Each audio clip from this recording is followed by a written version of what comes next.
everyone. Today, Dad is reacting to firing the Lorentz Plasma Cannon. Have you ever wanted to throw a lightning bolt at something? Well, as it turns out, it's technically quite possible to do. Today we're going to fire this directed energy device that I built a while back. I call it the Lorentz Cannon. The cannon is supported by a 240... So directed energy weapons are a real thing.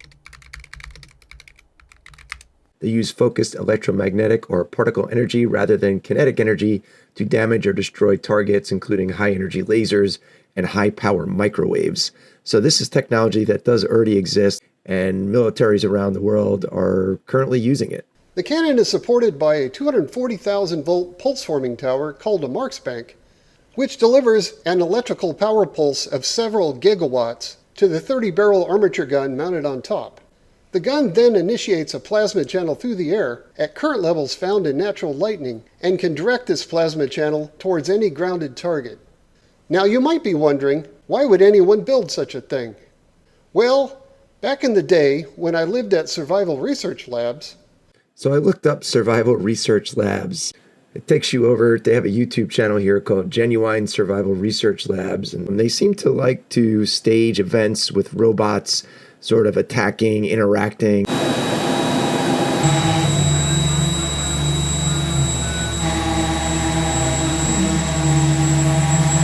Yeah, kind of a weird dystopian imagery they put forth there. Some kind of fleshy object being attacked by a robot. Electrical devices that could somehow interact with the machines. But these machines were often quite violent and unpredictable.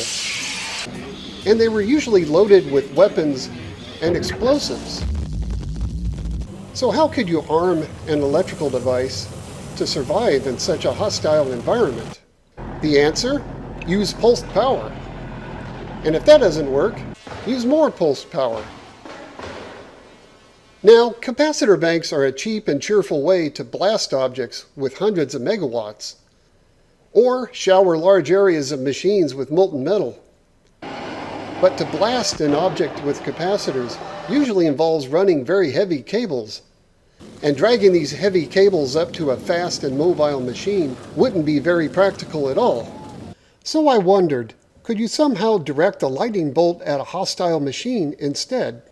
I'd read about lightning researchers. This concept of the hostile machine, it should remind us all about Terminator, where human beings on the pursuit of technology eventually create self-thinking machines that decide that they're better off without humans.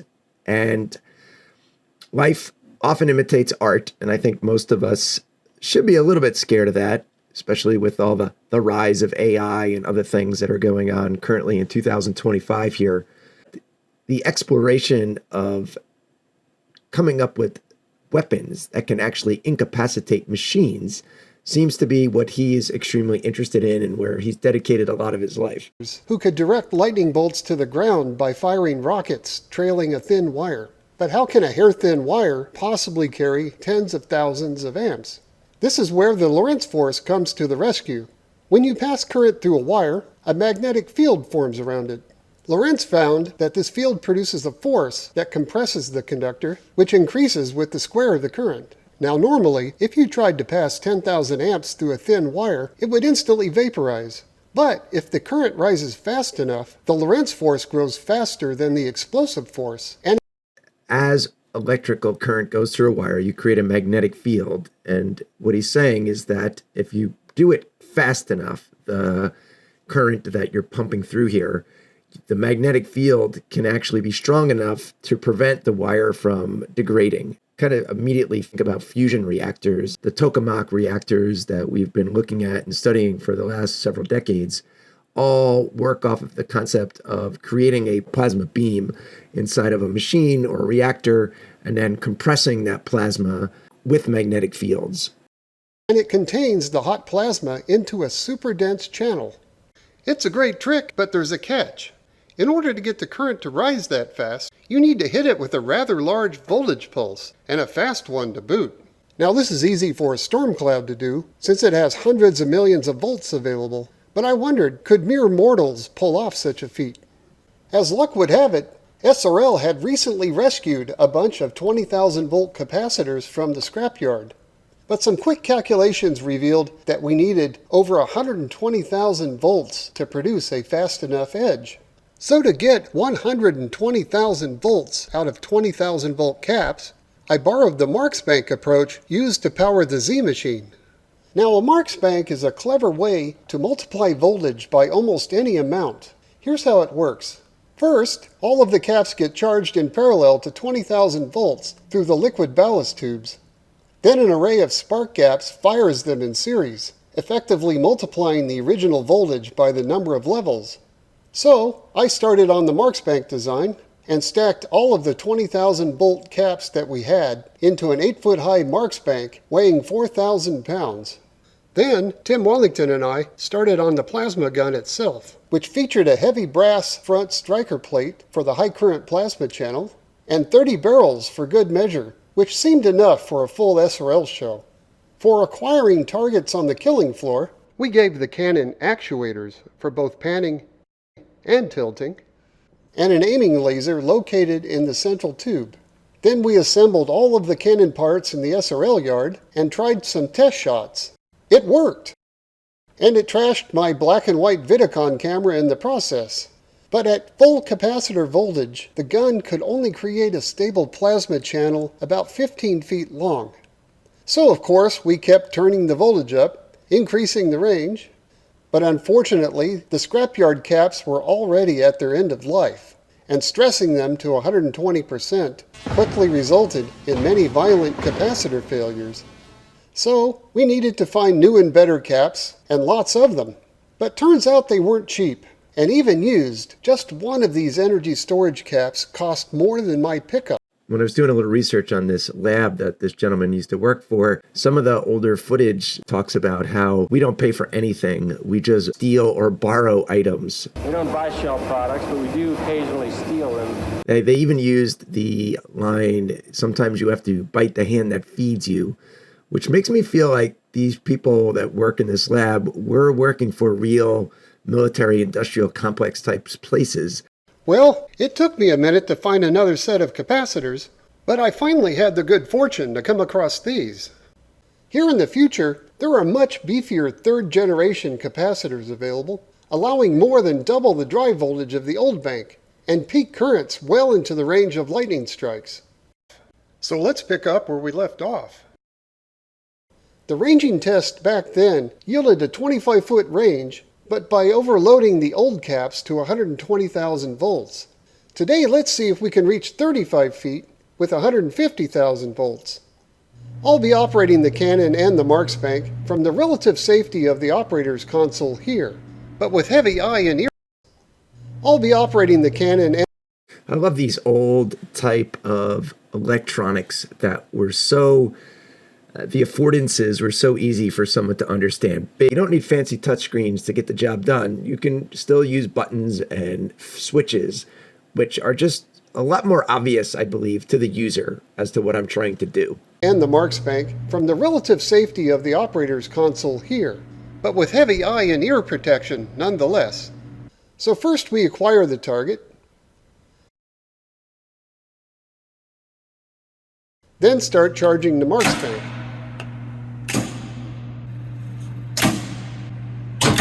The top scale on this high voltage divider is calibrated to show the final output voltage. 150,000 volts is right about here.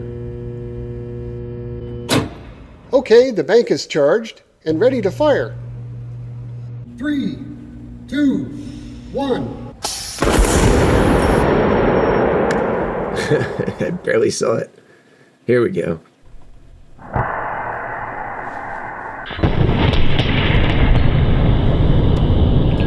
Wow, well, that is a beautiful, impressive display.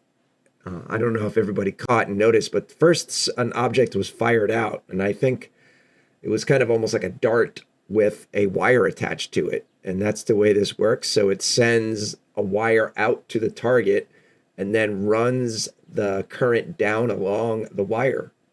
At this energy, the shock wave easily rips the target away and leaves a bit of a flame even. You can definitely tell that a stable plasma channel... As I look at this, The goal is of a weapon to get the weapon's payload is, in this case, it looks like electricity, right, into the target. And it just looks like along the journey here, a vast amount of energy is being wasted in terms of light and heat. Although it looks for a flashy demonstration, I would think that you wouldn't want all of this discharge occurring along the pathway. You want it to strike your target. Formed. Since it blew a hole in the plywood, and the peak current reached tens of thousands of amperes, and the Marksbank completely discharged its energy, and it was loud as hell. The echo off those buildings about a half mile from here kind of sounded like distant thunder. Increasing target damage. Now let's try doubling the energy delivered to the target. 210,000 volts is about double the energy of 150,000 volts. Our meter here only goes to 200,000, but it'll still give us a good estimate. 3, 2, 1. Oof. It looks like doubling the energy had an effect.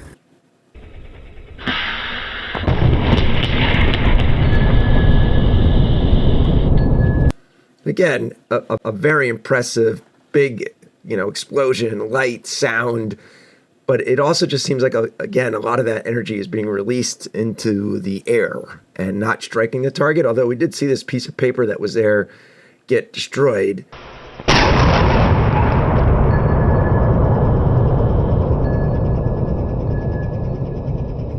As we can see, the target has now achieved a high state of division. But how did this happen? We can discover why by slowing down the video about 6,000 times. With double the energy, the shockwave has now gone supersonic, with wooden shrapnel departing at about 1,200 feet per second.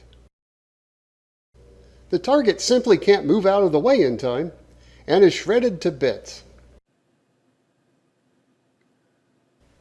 Finally, how effective is the... Yeah, so I think if you were to just take a shotgun or a rifle and shoot it at a piece of plywood, you would get significantly more damage to the plywood than this enormous fancy machine. This device it's not supposed to incapacitate organic objects or buildings or structures. This device seems aimed at if you were to hit a robot or some kind of electrical machine, you would send this current through the machine and probably fry its capacitors and its motors and its electronics. And that seems to be the purpose of something like this. What is the function and purpose of a weapon like this? Every weapon is designed to deliver a payload to a target and destroy it. And what is the intended target? I don't think it's a piece of plywood for sure. Definitely not a piece of paper. Plasma cannon against electronics hidden inside hostile machines. This TV that I found in e-waste should provide a good indication. The cathode ray tube still lights up, which will provide us with useful diagnostics. Okay, we're ready to fire with a full 210,000 volts on the bank. 3, 2, 1.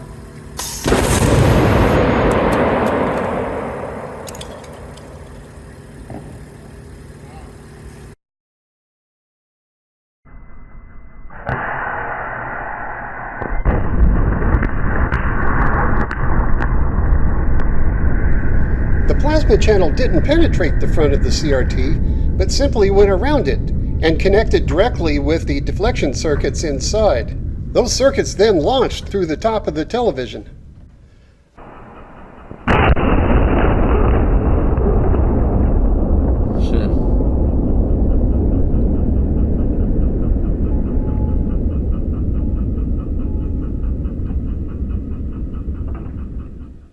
Here's a close-up of the plasma channel connecting with the TV in slow motion. Note that at this speed, we can actually watch the electron beams scanning out the test pattern on the screen.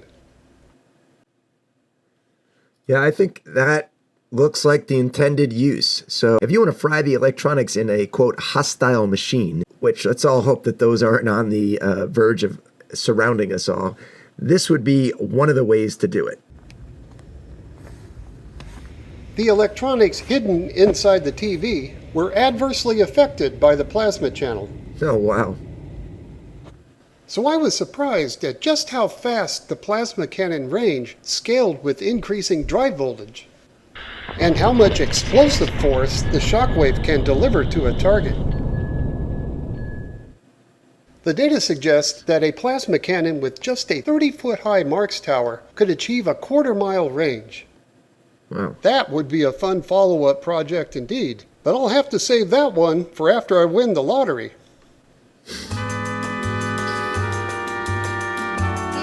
Yeah, maybe he won't have to win the lottery. Maybe his YouTube channel will take off and he'll just be able to keep pushing and pushing the envelope. So it just gets my brain reeling. I'm just thinking about all sorts of different things in relation to this. One, where did this gentleman come from?